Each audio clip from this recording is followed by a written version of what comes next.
Shalom, selamat pagi. Tuhan Yesus baik kepada kita semua, amin. Selama-lamanya kasih setia Tuhan tidak pernah beranjak dalam kehidupan kita. Apa kabar Bapak Ibu? Baik ya. Jangan lupa 2 hari lagi kita akan merayakan Natal di tempat ini. Undang saudara Bapak Ibu, keluarga Bapak Ibu. Karena saya sudah tidak mengundang gereja. Karena kalau saya mengundang gereja Bapak Ibu tidak kenal. Nanti yang repot saya, kan gitu ya. Bapak Ibu nggak tahu siapa-siapanya. Tapi mulai tahun ini saya kasih undangan kepada Bapak Ibu supaya Bapak Ibu mengundang teman yang dikenal, saudara, keluarga yang dikenal. Kita akan bersama bersuka cita untuk memuliakan nama Tuhan.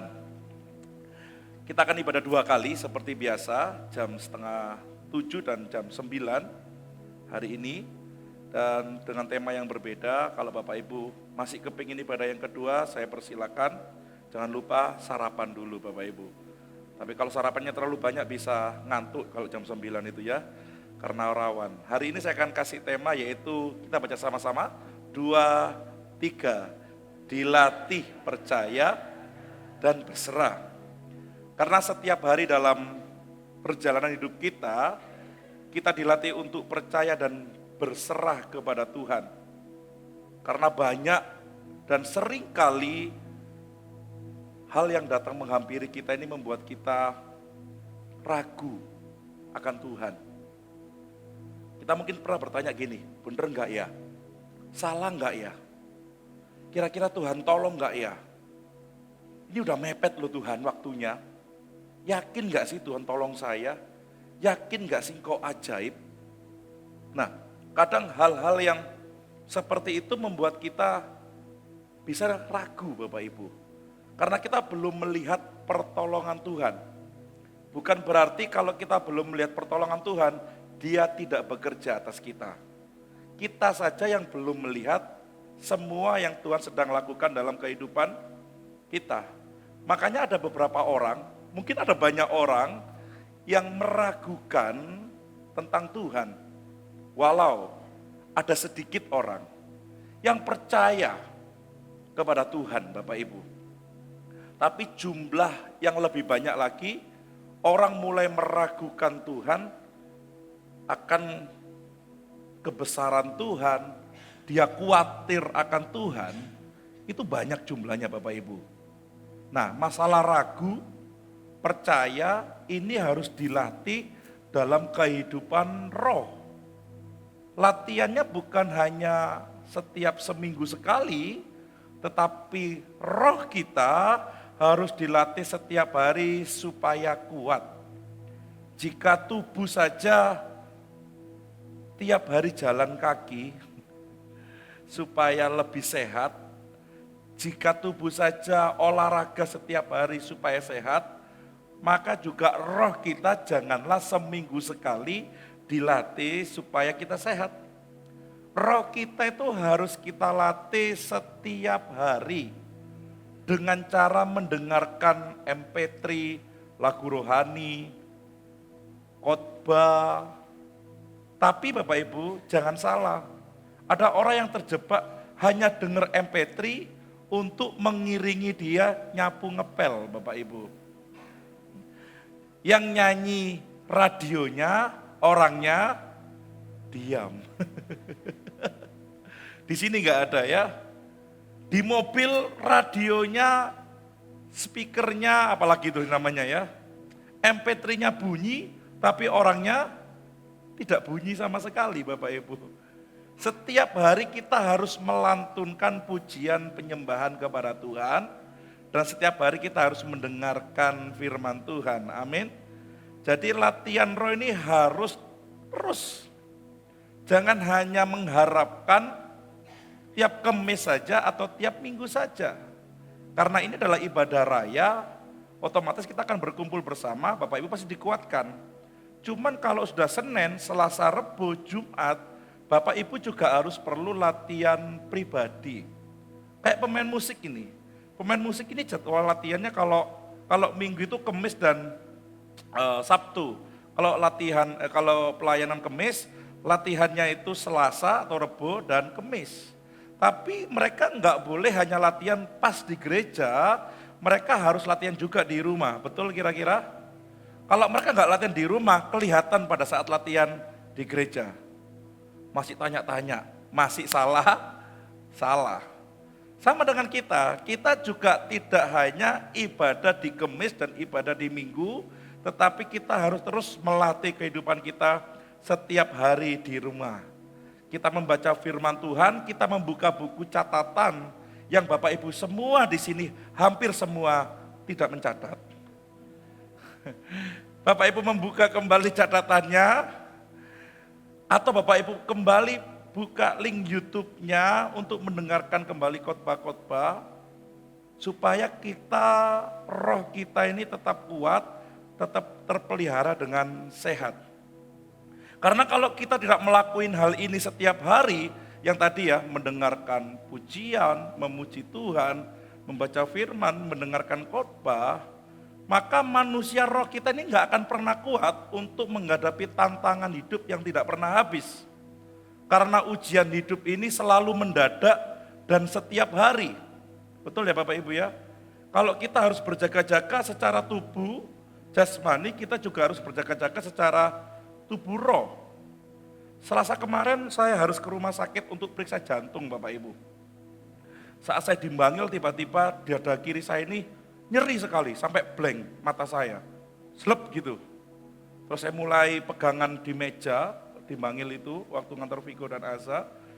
Setelah itu saya mulai keringat dingin sebenarnya, tapi saya selesaikan, saya masih bisa nyetir, enggak ngomong sama istri.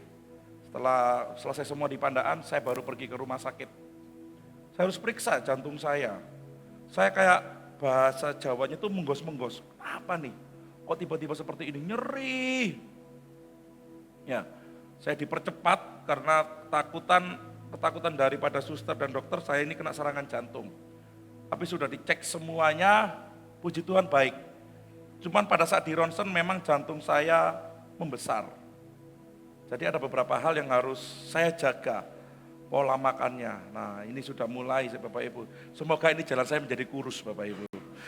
Karena saya ngomong sama istri, kurus itu gampang, tinggal bukan niatnya, momennya.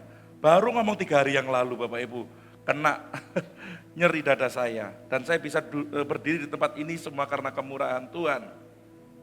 Kalau manusia jasmani kita aja harus kita jaga, apalagi juga manusia Bapak Ibu, roh. Apa yang terjadi pada manusia ini semuanya sama, mengalami permasalahan hidup. Yang sekolah punya masalah Bapak Ibu. Kalau mereka mau ujian itu masalah mereka.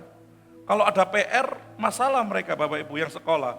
Yang bekerja juga masalah, bahkan yang sudah tua pun meskipun punya pensiunan punya masalah. Salah satu masalahnya adalah pada saat bangun tidur Bapak Ibu. Iya, mulai rambatan ya. Kalau sudah mulai pegangan, artinya Bapak Ibu sudah mulai tua Bapak Ibu. Kita butuh kekuatan daripada Tuhan untuk menjalani hidup ini bukan hanya secara jasmani, tetapi juga secara roh. Kita harus belajar untuk tetap percaya dan berserah kepada Tuhan. Amin. Saya mau tanya ini Bapak Ibu Saudara kasih Tuhan. Saya mau tanya kepada Bapak Ibu Saudara semua. Siapa yang waktu kecil masih ingat cita-citanya? Ya, Mas Gigi dulu cita-citanya apa Mas Gigi? Apa? Wah, dokter. Pak Kasim cita-citanya apa Pak Kasim? Guru. Pak Jeremy cita-citanya apa Pak Jeremy? Astronot. Mengalir saja. Mbak Lia cita-citanya apa Mbak Lia? Oh, guru. Siapa yang cita-citanya dari kecil sampai sekarang tergenapi Bapak Ibu? 1. Bu Detar apa cita-citanya Bu Detar? Jualan. Tepuk tangan dong Bapak Ibu.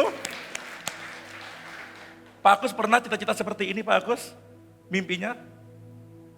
Enggak pernah Bapak Ibu. Lihat Bapak Ibu. Kita pernah punya cita-cita, tapi sebagian besar daripada kita sekarang, kita tidak memiliki atau tidak tercapai cita-cita itu. Betul nggak kira-kira Bapak Ibu? Jauh. Mas Kiki dokter ya, mungkin bisa dilanjutkan sekolahnya, nanti bisa jadi dokter ya. Pak Kasim jadi guru, berarti guru sekolah minggu Pak Kasim bisa ya ini kayaknya.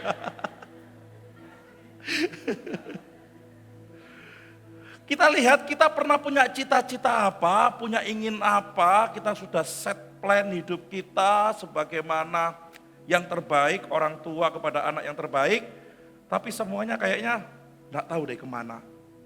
Dan kita harus belajar kalau memang cita-cita kita nggak tercapai, nggak apa-apa. Yang penting tujuan Tuhan tercapai dalam kehidupan kita. Hari ini kita kan sudah masuk dalam perayaan Natal ya, dalam pekan Natal Bapak Ibu. Jadi khotbah saya akan mengarah kepada hal-hal yang akan saya tampilkan tentang ayat-ayat Natal. Karena sesuai dengan judul, yaitu dilatih untuk apa? Percaya dan berserah. Saya ambil dulu ada 2 kisah. Kisah yang pertama adalah zaman Zakaria dan Elisabet. Beliau berdua adalah orang tua daripada Yohanes Pembaptis. Di Lukas 1 ayat 5-7 saya bacakan. Pada zaman Herodes, Raja Yudea, adalah seorang imam yang bernama Zakaria dari rombongan Abia. Sama-sama katakan rombongan Abia. Bapak Ibu harus tahu atau ingat rombongan Abia ini. Istrinya juga berasal dari keturunan Harun. Sama-sama katakan keturunan Harun. Jadi kalau ada kalimat istrinya juga berasal, berarti Zakaria juga berasal dari keturunan Harun. Namanya siapa? Elisabet Tarwiyah. Oh enggak pakai Tarwiyahnya Bapak Ibu. Elisabet saja. Karena kalau Elisabet Tarwiyah itu adalah istri daripada Imam Kasnan di sini Bapak Ibu. Oke, saya lanjutkan. Keduanya adalah benar, sama-sama katakan keduanya adalah benar di hadapan Allah. Keren loh ini, suami istri dua-duanya hidup benar di hadapan Allah. Dan hidup menurut segala perintah dan ketetapan Tuhan dengan apa? Tidak bercacat. Tetapi mereka tidak mempunyai anak. Sebab Elisabet mandul dan keduanya telah lanjut umurnya. Udah dipastikan ini bukan Elisabet Tarwiyah. Karena Elisabet Tarwiyah punya anak berapa? 4 Bapak Ibu. Ya, jadi ini benar-benar Elisabet. Elisabetnya Zakaria ini Bapak Ibu ya. Jadi hari ini khotbahnya tentang Elisabet Tarwiyah, bukan. Oke. Saya mau jelaskan dulu Bapak Ibu. Ada rombongan Abia. Jadi pada zaman Daud ini kecil, raja, pintar sekali. Pada saat itu Daud ini memang suka menyembah Tuhan dan dia itu pengatur yang hebat. Mau ribuan, mau jutaan orang, Daud bisa atur dengan sangat baik, keren dia. Nah, rombongan Abia ini adalah rombongan yang berasal dari keturunan Harun. Keturunan Harun pada zaman Raja Daud itu dibagi menjadi 24 rombongan atau 24 grup. Dan satu grup itu banyak sekali Bapak Ibu. Ya, semisal Bapak Ibu, ya ada 12 orang dalam satu grup. Kalau kita kalikan sampai 24, itu sekitar ada 288 orang. Kalau satu grup 12 orang. Bayangkan kalau satu grup itu ada 30, ada 50. Dibayangkan aja Bapak Ibu. Nah, karena saking banyaknya, maka Daud memilah-milah. Rombongan 1 entah namanya apa, rombongan 2, 3, 4, 5, 6, 7. Yang ke-8 namanya rombongan Abia. Abia ini dapat nomor urut yang ke-8. Dan 1 tahun sekali, imam besar dari setiap rombongan ini yang terpilih, mereka harus masuk dalam ruang kudus dan ruang maha kudus. Bisa bayangkan Bapak Ibu, kalau 12 orang satu grup dikali saja 24 itu 288 kali atau 288 tahun. Semisal saya ada di rombongan Abia, saya masuk dalam rombongan Abia dan saya ini nomor urut 8 grup saya memiliki kesempatan 288 tahun untuk melayani satu kali saja di bait Tuhan. Jadi ini adalah sebuah fenomena yang sangat langka yang terjadi pada saat itu. Kenapa? Karena kesempatan untuk melayani Tuhan itu adalah anugerah yang tidak boleh disia-siakan. Dan Zakaria, dia masuk dalam rombongan Abia yang ke-8, dia mungkin gini, sudah sangat tua, ada kemungkinan besar dia tidak terpilih untuk menjadi imam. Tetapi ketentuannya tetap sama. Kamu dipilih, tidak dipilih jadi imam pelayanan, dapat diundi, dapat undian apa tidak, kamu harus hidup benar di hadapan Tuhan. Ini saya baru ngeh Bapak Ibu. Ternyata sebagai keturunan imam, kita harus hidup kudus dan benar di hadapan Tuhan. Karena kita sudah dibenarkan oleh darah Kristus. Makanya kita berjalan dalam kebenaran firman Tuhan. Amin. Dan meskipun tidak ada kesempatan untuk melayani, karena putarannya sangat lama, tadi 288 tahun, belum tentu si satu orang ini bisa hidup melayani satu kali. Tapi lihat Zakaria dan Elisabet tetap berusaha untuk hidup benar di hadapan Tuhan. Jadi gaya hidup mereka ini bukan gaya hidup duniawi, tapi mereka memiliki gaya hidup kebenaran Allah. Jika kita suami istri, di mana kita adalah pelayan Tuhan, kita pun harus hidup benar. Bukan istrinya, bukan suaminya saja yang hidup benar, tetapi siapa Bapak Ibu? Siapa Bapak Ibu? Suami, istri. Dua-duanya harus hidup benar di hadapan Tuhan. Yang setuju katakan amin. Sing melayani suamiku kok Pak. Aku emoh hidup benar. Aku tak ngerasani tonggo ae Pak. Suaminya berkhotbah, istrinya gosip Bapak Ibu. Suaminya melayani, istrinya melakukan tindakan yang gak benar. Kalau kita contoh ini, dua-duanya harus hidup benar di hadapan Tuhan. Yang setuju katakan amin. Mereka sampai tua, dua orang ini berpegangan teguh akan kebenaran firman Tuhan. Jadi kita tidak tergantung pada pasangan kita. Surga kita enggak nunut pasangan kita. Betul? Tapi surga kita ikut Tuhan Yesus. Dan kalau kita tahu kita harus hidup benar sesuai dengan kebenaran Tuhan, maka suami istri Anda adalah satu pribadi di hadapan Tuhan. Contohlah Zakaria dan Elisabet, Bapak Ibu. Hidup benar ini setiap hari. Bukan hidup benar pada saat mau pelayanan saja. Sebentar, besok aku pelayanan, ojo ngejak tukaran yo. Ojo tahu, mesti lo tuh Pak Riko, kalau mau pelayanan aku dibuat nangis sampai pasanganku. Ada yang seperti itu Bapak Ibu? Lah yo Pak, mau pelayanan, no ay godaan Pak. Apa itu loh Pak, pasanganku boncek no Pak.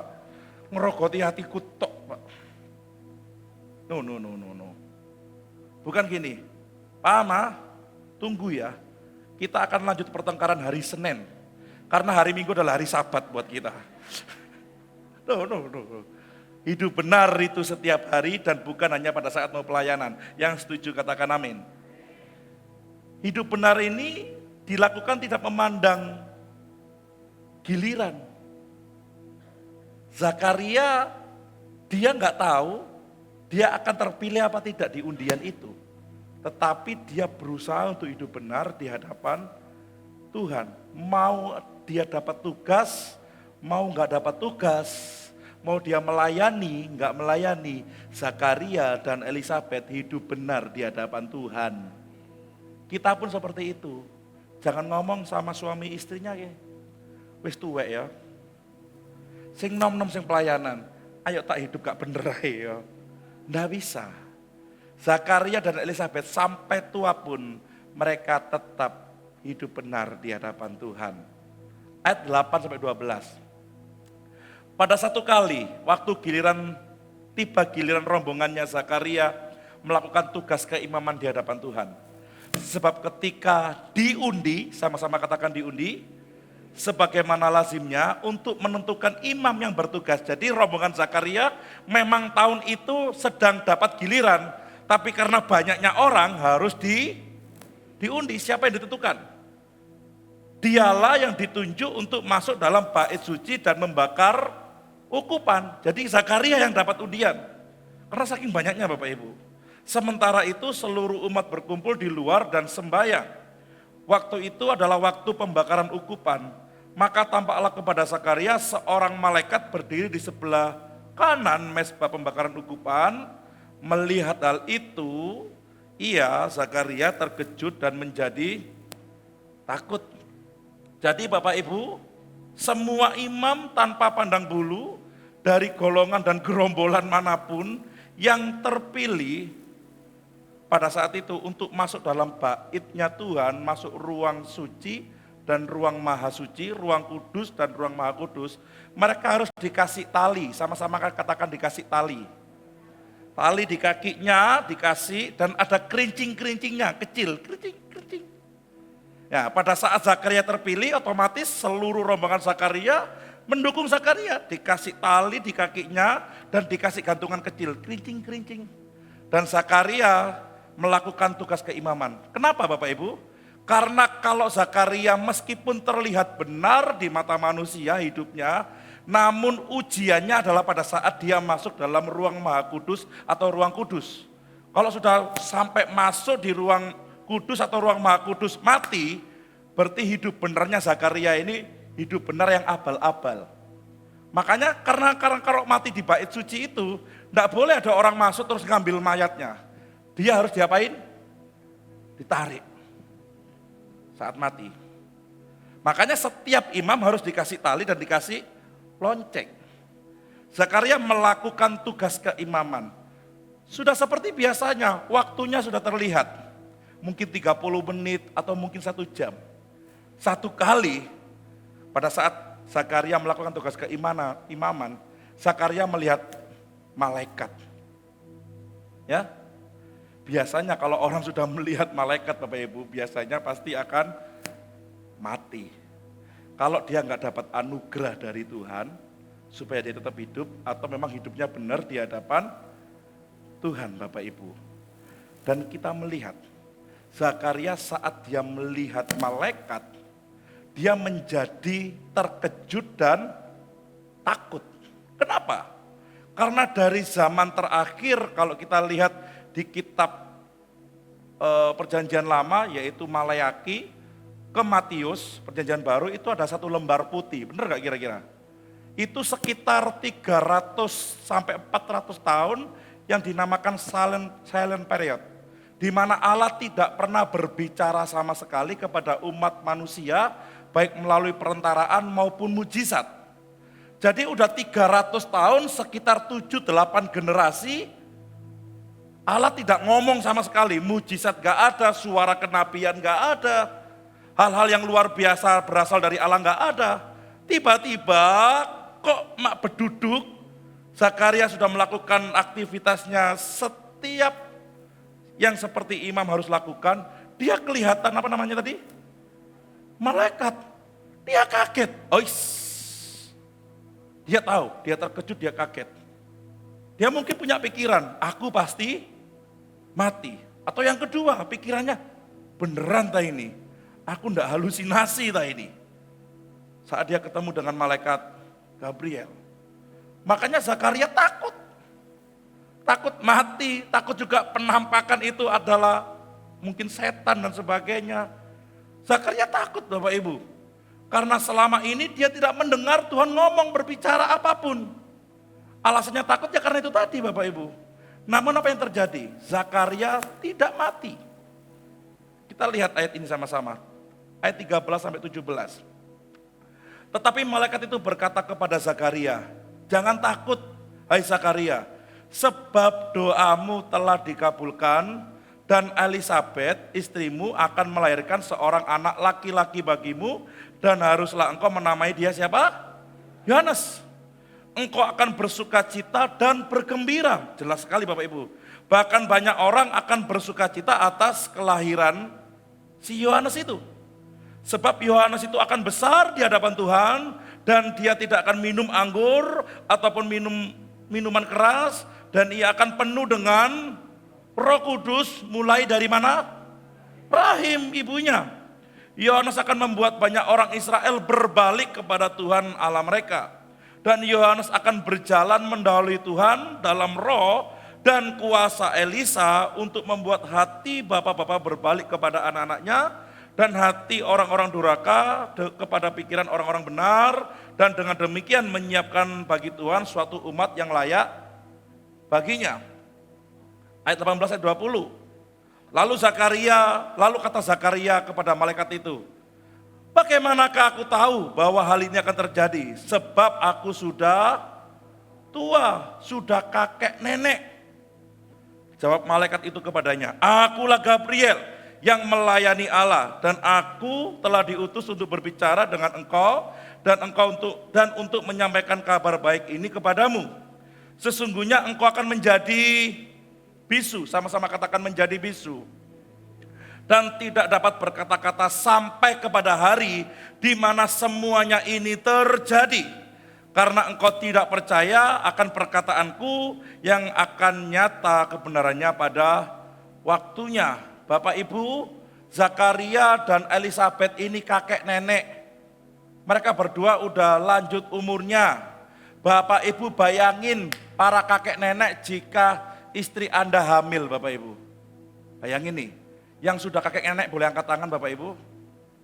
Nah, moro-moro tiba-tiba malaikat Tuhan ngomong, Pak Sutris, Sri Asih akan melahirkan seorang anak. Datang, sampai sopo sampean?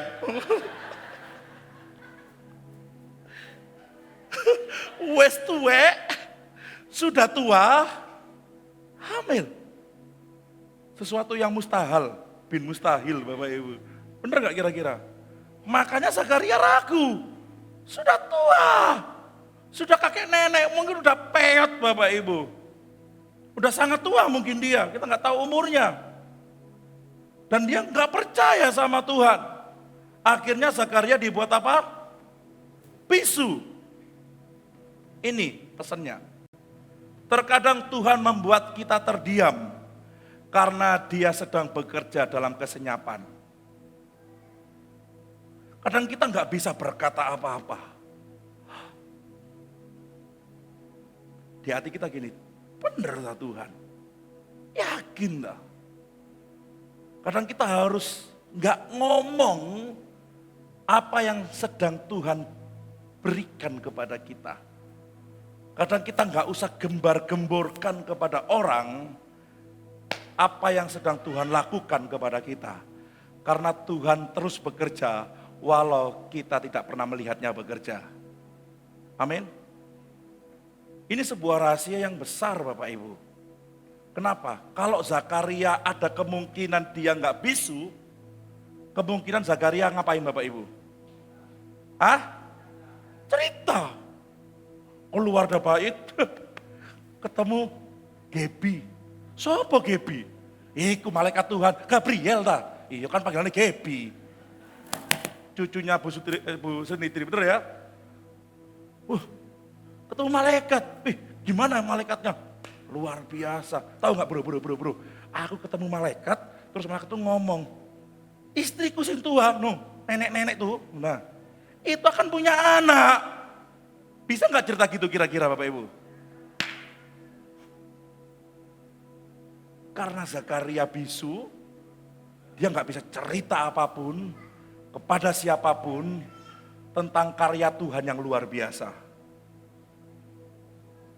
Kadang ada beberapa hal kita dibuat terdiam sama Tuhan supaya kita tidak mendahului apa yang sedang Tuhan kerjakan. Karena dia bekerja dalam kesenyapan, di mana kita sering ragu. Tuhan, yakin tak Engkau sedang bekerja? Yakin tak Tuhan Engkau menolong kami? Lebih baik kita contoh Zakaria, kita nggak menjadi bisu, tapi kita menahan perkataan kita. Kita hanya berserah kepada Tuhan. Aku yakin Tuhan bekerja. Tuhan turut campur akan segala sesuatu dalam hidup kita. Amin. Jadi nggak usah digembar-gemborkan. Saya melihatnya luar biasa ini. Kita belajar diam dan tunduk saja akan semua perintah dan rencana Allah. Kalau enggak, kita akan dipaksa diam. Seperti Zakaria ini Bapak Ibu. Ini memang tanda, tapi bagi saya, wow. Sesuatu yang dapat kita pelajari sama-sama. Jangan terlalu suka mengumbar-umbarkan di luar sana. Contohnya gereja kita ini lagi banyak melakukan perbaikan, pendatangan alat baru. Bukan alat berat ya Bapak Ibu ya. Buat apa gereja alat berat? Terus bikin yang sesuatu. Udah nggak usah digembor-gemborkan ke orang lain. Yang setuju katakan amin. Wih, gerejaku mari tuku piano 50 juta. Wih, gak usah Bapak Ibu. Waduh, drummerku ganteng, Esra namanya. Dan sebagainya. Enggak usah sudah. Biarkan saja terdiam. Karena Tuhan bekerja dalam kesenyapan juga. Amin. Bapak Ibu mau usaha apapun, senyap saja. Diam saja. Karena Tuhan bekerja dengan segala kemahadahsyatannya Dia. Sampai genap waktunya. Baru Zakaria bisa apa? Berbicara.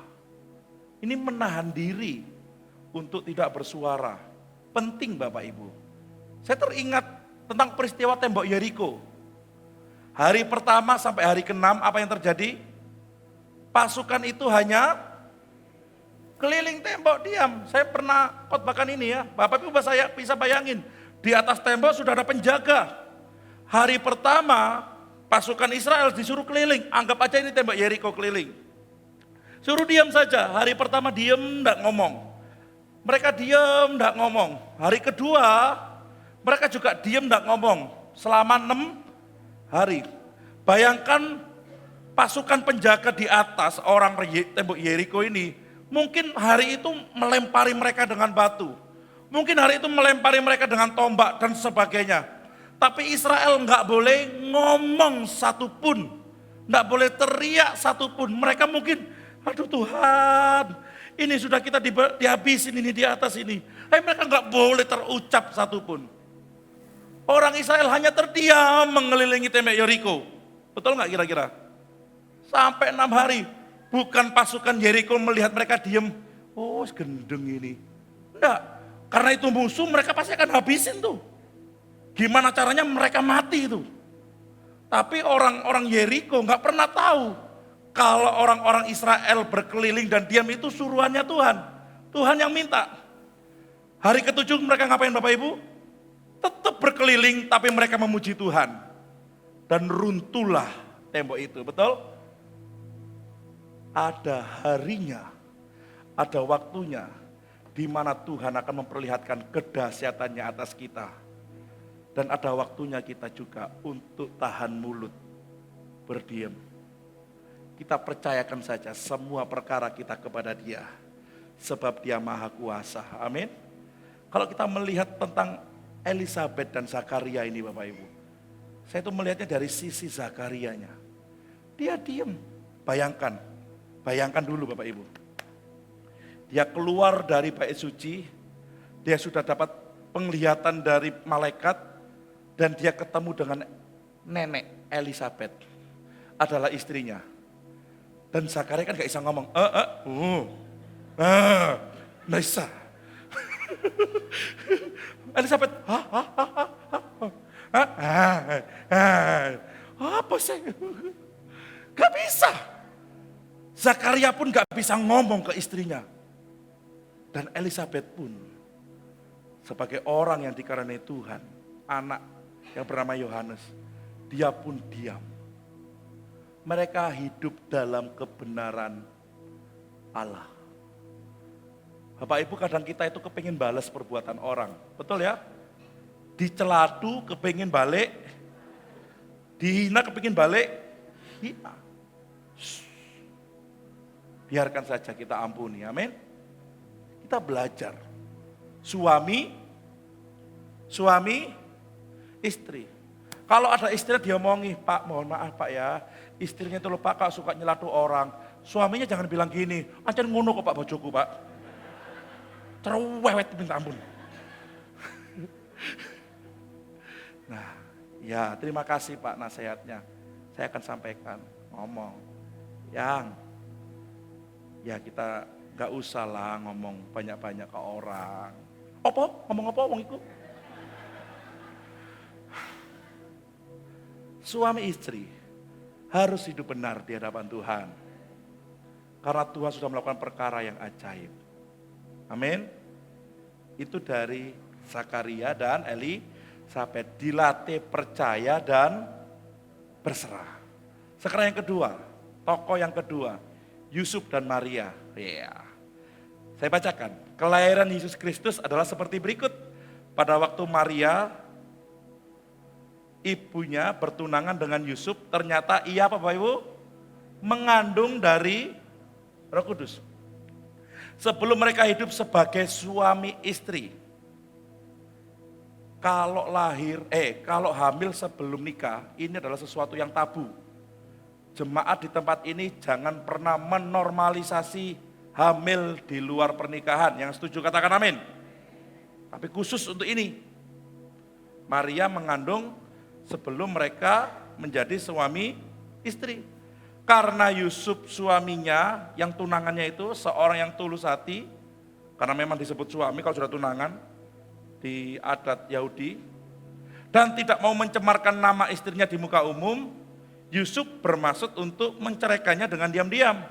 Tetapi ketika Yusuf mempertimbangkan maksud itu, malaikat Tuhan nampak kepadanya dalam mimpi dan berkata, Yusuf anak Daud, janganlah engkau takut mengambil Maria sebagai istrimu, sebab anak yang di dalam kandungannya adalah dari Roh Kudus. Maria akan melahirkan anak laki-laki, jelas sekali, dan engkau akan menamakan dia siapa?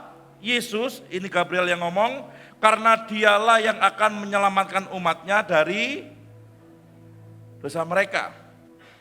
Kalau tadi peristiwa kakek dan nenek yang punya anak Bapak Ibu, kalau ini muda-mudi yang belum umur 20. Ya.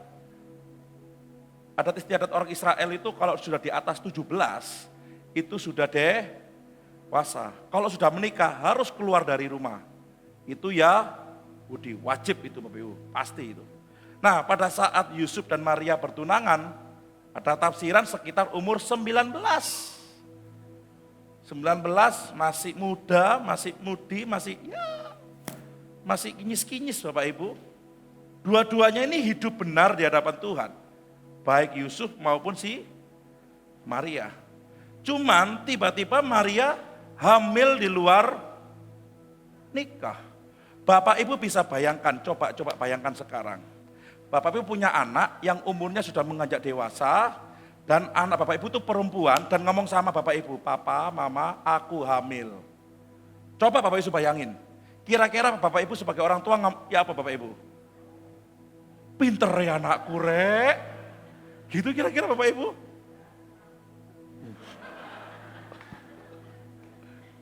Pengok-pengok biasanya. Betul? Maria belum nikah sudah hamil. Mungkin saya membayangkan, dia ketemu bapaknya kan nggak ditulis. Piye ngomong sampai bapak ini? Piye ngomong sama ibu ini? Bener gak Bapak Ibu? Terus gimana reaksi bapak saya? Reaksi ibu saya? Ada mungkin kayak gitu. Ketakutannya Maria. Karena dia hamil di luar nikah. Dan coba bayangkan Yusuf yang dikasih tahu sama Maria. Yang pertanyaan dulu biasanya kalau wanita itu, sampean sik sayang tak ambek aku? Apalagi Bapak Ibu kira-kira, sampean sik cinta tak ambek aku? Ucupnya bilang gini, Ucup Bapak Ibu. Saya punya tetangga namanya Yusuf, kita panggil Ucup Bapak Ibu. Serius, anaknya Pak Mola itu namanya Ucup. Ucup bilang gini, sik toh, aku masih sayang, aku masih cinta sama kamu. Maria tanya lagi, beneran tak kamu gak ninggalin aku kira-kira? Oh, selamanya bersama dengan kamu. Mungkin gitu, kalau di dramatisirkan Bapak Ibu. Terus Maria bilang, Yang, aku hamil. Nah, kira-kira Yusuf ngomong apa Bapak Ibu? Pinter. Gitu? Hah? Apa? Hamil? Siapa yang menghamili kamu? Laki-laki mana? Mungkin gitu, mungkin ya. Sebutkan namanya. Roh Kudus. Arek endi iku? Mungkin Bapak Ibu. Roh Kudus. Karena nggak tahu. Mungkin mereka hari itu bergejolak. Benar nggak? Makanya ada ayat dikatakan Yusuf kepikiran dia ingin menceraikan istrinya secara apa? Diam-diam. Karena mereka udah ngomong. Tapi bayangkan peristiwa ini antara Maria kepada bapak ibunya mungkin atau Maria kepada Yusuf mungkin ngomongnya. Bayangin Bapak Ibu. Maria. Padahal mereka sudah set yang bagus. Garden party. Intimate wedding. Apalagi Bapak Ibu. Pernikahan di hall dengan mengundang 5.000 orang. Mungkin. Wes. Cari vendor, terop, sound system horek mungkin. Wes di set semua. Ya catering udah dihubungi.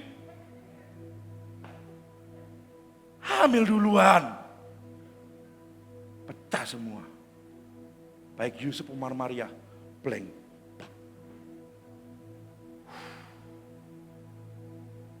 Dan Maria sama Yusuf gak gembor-gembor. Maria gak mekol-mekol. Yesus nih yang lahir. Anak Allah, juru selamat, gitu kira-kira. Bayangkan Bapak Ibu. Saya membayangkan dari manusianya Yusuf dan Maria. Seluruh rencana mereka mungkin habis. Bukan hal yang mudah bagi Maria untuk menerima berita bahwa dia mengandung sebelum menikah. Karena semua keinginannya sudah tidak dapat lagi terwujud. Betul nggak kira-kira? Maria harus menerima semua Bapak Ibu beban dan berkat baru yang harus dia jalani setelah malaikat Gabriel menghampirinya. Ucup cuma godok-godok doang Bapak Ibu. Astaga. Dan Yusuf pun mungkin mengalami depresi. Karena bagi Yusuf tidak mudah untuk menerima Maria yang hamil di luar pernikahan. Ini yang saya maksudkan. Kalau Bapak Ibu baca ayat selanjutnya. Setelah sampai ini, Gabriel ngomong sama Maria, anakmu akan namanya Yesus. Mungkinkah itu? Ya, engkau akan mengandung dari Roh Kudus. Maria ngomong apa Bapak Ibu? Jadilah kehendakmu dan bukan kehendakku. Malaikat Gabriel langsung ngincilik pulang kampung ke surga. Dan malaikat gak bilang gini, oke, kamu terima Maria ya, oke, terima salaman ya. Ya, kamu akan mengandung Yesus, salaman, oke, sip. Nggak gitu. Oke, kalau kamu terima Yesus di dalam kandunganmu, oke, kamu akan melahirkan dia di Bethlehem, terus dia akan begini, dia begini. No. Malaikat tidak kasih detail semua rencana Allah. Dan Maria pun dan Yusuf tidak pernah meminta detail rencana Allah. Dua orang ini berserah kepada Tuhan. Betul kira-kira? Dalam kehancuran mungkin tujuan mereka, semua set plan mereka sudah habis. Karena mereka, Maria harus mengandung anak Allah yang maha tinggi. Dia pasrah. Jadilah kehendak Tuhan, bukan kehendakku. Kadang kita meminta petunjuk dari Tuhan. Selanjutnya apa Tuhan? Oke, aku minta tanda. Tanda 1 masih oke. Aku minta tanda yang kedua. Tanda 2 masih oke. Aku minta tanda yang ketiga. Tanda 3 oke. Kadang kita minta terus kepada Tuhan tanda. Tapi kita nggak mau percaya kepada Dia. Coba lihat Maria. Bukan hanya Pak Agus ya. Maria Ibu Yesus. Dia terima semua apa yang menjadi kehendak Allah atas dirinya. Sama dengan kita. Kita juga harus menerima semua kehendak Allah yang terjadi atas kita. Amin. Pemain musik bisa masuk. Bapak Ibu, jangan sering bertanya dan terlalu banyak bertanya. Tuhan itu memiliki rencana yang terbaik dalam hidup kita. Kadang kita harus diem. Tuhan, rencanaku gagal. Tuhan, cita-citaku sudah nggak ada yang masuk. Rencana Tuhan pasti tergenapi dalam hidup kita. Engkau akan dibawa terus kepada kemuliaan demi kemuliaan Tuhan. Ambil itu. Saat Maria menerima pinangan daripada Gabriel, ya, aku terima. Ingat tadi, Gabriel langsung balik kampung, ke surga. Bahasanya gini, loh ditinggal dah. Sudah tak? Enggak ada petunjuk lagi Gabriel, Maria gak gitu. Terus Gabriel, aku harus kemana? Aku harus ngapain? Dan Bapak Ibu tahu kehidupan Maria dan Yusuf harus bolak-balik. Harus bolak-balik di situ. Saya membayangkan Bapak Ibu, kalau saya yang ada di situ, mungkin saya udah lepas dari kepercayaan. Tapi 4 orang ini, Zakaria dan Tarwia, Zakaria dan Elizabeth, Yusuf dan Maria. Mereka dilatih percaya dan berserah kepada Tuhan. Lihat yang terjadi. Baik Yohanes Pembaptis maupun Yesus Kristus, anak Allah yang Maha Tinggi, berdampak sangat luar biasa dalam kehidupan manusia. Amin. Kalau kita belajar percaya dan menerima semua apa yang Tuhan tentukan dan belajar diam. Lihat, Tuhan akan membawa kita kepada kemuliaannya, untuk memuliakan Tuhan dan untuk kebaikan kita. Bapak Ibu, apa yang kau terima hari-hari ini? Saya tidak tahu. Terkadang kegagalan kita, kepahitan kita, terkadang itu rencana Tuhan loh. Amin.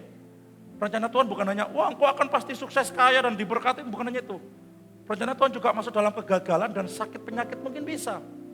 Kenapa? Karena semua yang terjadi dalam hidup kita membentuk karakter kita serupa dengan Dia. Aku sakit. Kenapa? Apa yang harus aku perbaiki? Bukan nyalakan bebek, babi, dan yang lain. Nah. Langsung introspeksi diri. Kenapa? Apa yang harus saya lakukan? Kalau kita belajar mengerti kehendak Tuhan atas kita nggak gampang nyalakan orang, dan kita pasti gampang menerima semua kehendak Tuhan atas hidup kita. Saya berharap firman ini memberkati Bapak Ibu saudara yang kasih Tuhan. Mari kita bangkit berdiri.